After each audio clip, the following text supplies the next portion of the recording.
My lovely wife, ladies and gentlemen, a round of applause for her. She has 3 babies at home, 3. Yes, she does. First and foremost, I want to thank all our family and our friends who came to celebrate George's christening. We have family and friends who have traveled from far and wide to be here. My wife's lovely family from Western New York, Western Pennsylvania, and North Carolina. We have friends from New England, from Boston, Jersey, Connecticut, Pennsylvania. Father Dennis came from Florida, thank you so much. And of course, last but not least, my cousin Zach, who came from California. Thank you.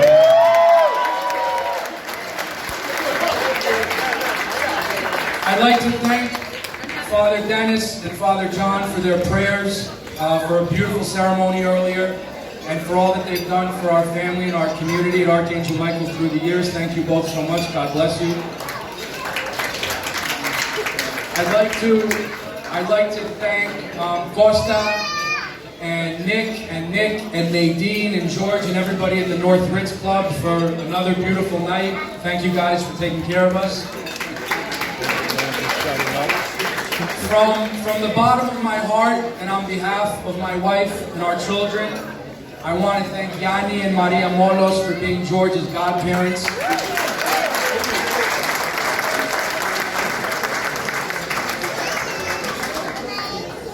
Aaron and I were talking the other day about the fact that in June, it'll be 5 years that we've been married. And on top of that, it's been over a decade that we've been together. And when we started dating, Yanni and Maria Yanni was a newborn practically. Maria wasn't even in nursery school. And we've watched them grow into these incredible young adults. And that's a testament to their family, to their parents, and their support system. And, well, of course, their Uncle Pete.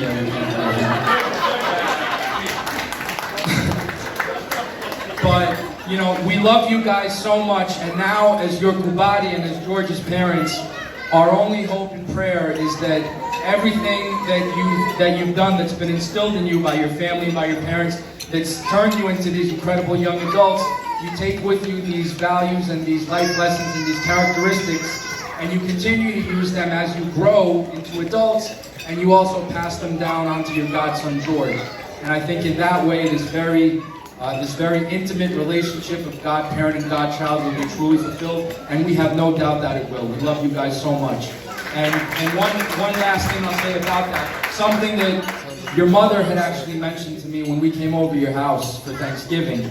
I think it's an amazing thing that about 100 years after your great-grandmother Anna and George's great-grandfather Andoni were born, that about a century later, their great-grandchildren are baptizing each other. And I think it speaks very highly to the bond that our families have and to the love we have for each other. And it's a blessing to be a part of it. So God bless you guys and thank you. And one final thing, if you'll bear with me for a few more moments. Today's a very special day for many reasons.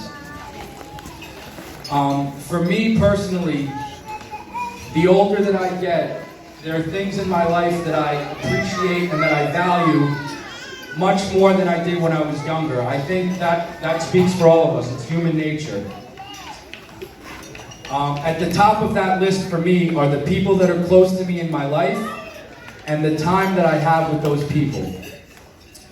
And for the purposes of today and what today means to me, to my wife, and to our children, I'd like you all to know how incredibly thankful, how grateful, and how blessed I feel that we're all able to be here today and share a day like today with my mother.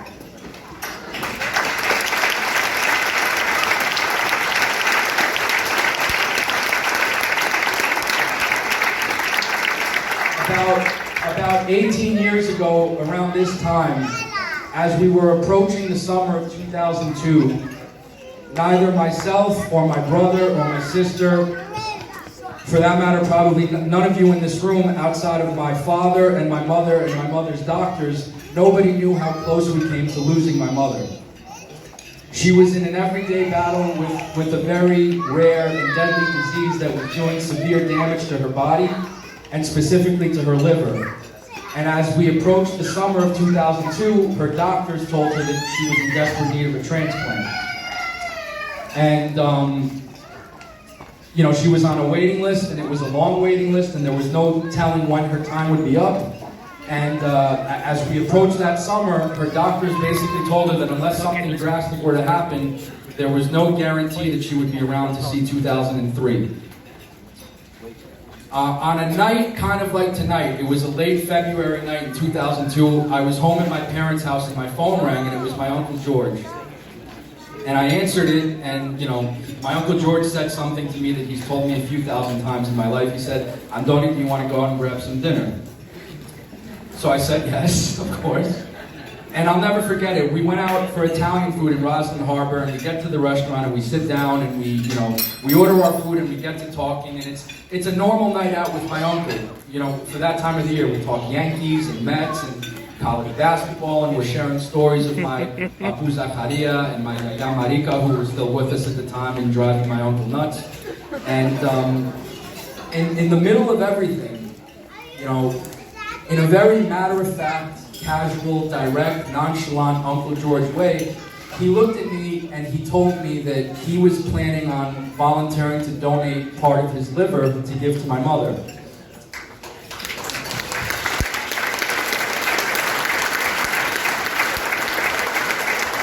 Now, I was 19 years old at the time, and I was listening to what my uncle was telling me, but I couldn't really grasp the magnitude of it. And at the same time, I was thinking to myself, here he is, 51, 52 years old. Does he even understand what he's volunteering for? Does he understand the magnitude of what he's telling me? And as I found out later in life, he knew absolutely what he was signing up to do, because when you volunteer to be a living organ donor, they run a number of tests on you. They run physical tests for obvious reasons, and they also run psychological tests. And the reason that they run the psychological test is because they want to make sure that you know exactly what you're signing up to do and what you're volunteering to do and the risks that are involved.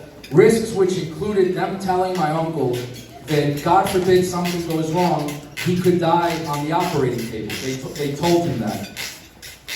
And what my Uncle George told them is that everything he had in his life, he owed to his sister Poppy. And if there was anything that he could do to help her and to save her, not only as his sister, but as the mother of his nephews and his niece whom he loves like his own children, then he would do it, including risking his own life. So that summer, we all flew to the Mayo Clinic in Rochester, Minnesota together as a family. And on August 7th, 2002, my Uncle George and my mother were wheeled into an operating room for a liver transplant. And all we could do was wait. We were in the waiting room that day, myself, my father, Zach and Maria, and Jimmy and Margaret were there to support my uncle too. I'll never forget that. And we waited. It was the longest day of my life. I'm sure the longest day of my siblings, my father's life too. And finally, after 8 or 9 hours, the doctors came out and they told us that the transplant was a success.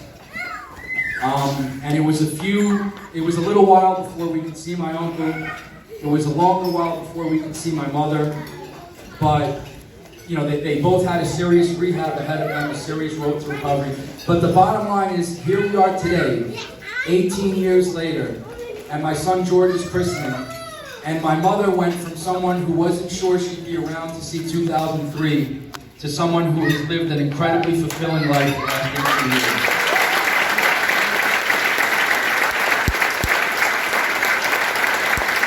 She's seen all of her children graduate high school, college, graduate degrees, law degrees. She's traveled the world with my father, who's the love of her life and the center of her universe. They've traveled all over Eastern Hemisphere, Western, Northern, Southern, Africa, Europe, Nisiros, you name it, they've been there. If you know my mother, you know how much she loves her family and her friends and how she loves to entertain and host. She's hosted every Christmas, Thanksgiving, New Year's, Easter, birthdays, name days, anniversaries, celebrations, barbecues in Cutchogue, 4th of July, Memorial Day, Labor Day. She hosted an engagement party when Aaron and I got engaged a nice, small, little, intimate 650-person engagement party in Buckhead. It was the first time I saw Erin have an anxiety attack in our driveway greeting all the guests. And at that engagement party, I danced with my mother, and I danced with her at my wedding. I danced with her at Costa's christening. I danced with her tonight at George's christening. And she got to dance with Zach at his wedding. And she got to be at the weddings of your children and your grandchildren and the christenings of your children and the christenings of your grandchildren. And if I may say so myself, and maybe a little selfishly, in the happiest I've seen her in the last 3.5 years, she's been a grandmother to our 2 amazing boys. And for me to see it on the other end, as her son and as their father, has truly, truly been one of life's great blessings. And I'm very thankful for that.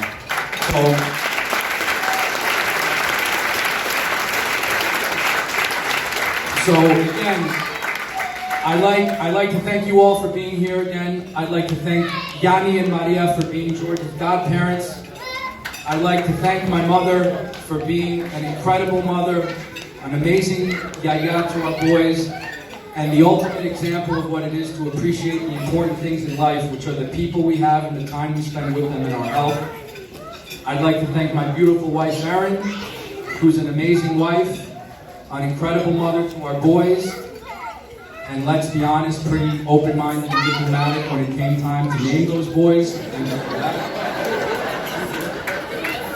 And the last thing I'd like to say to my Uncle George, when my Uncle George came to the hospital this summer when George was born, he came up to the room and he held George, he gave him back to Erin, and then he pulled me out into the hallway and we had a very long talk. And at the end of the talk, he told me that he considered what Erin and I did by naming our son George, he considered it one of the greatest gifts that anybody had ever done for him in his life. But what I would like you to know, Uncle George, is that what you did for our mother was the greatest gift that anybody could give our family. So thank you, God bless you, and God bless you. Ladies and gentlemen, give Tony and his beautiful wife a huge round of applause. Very well said.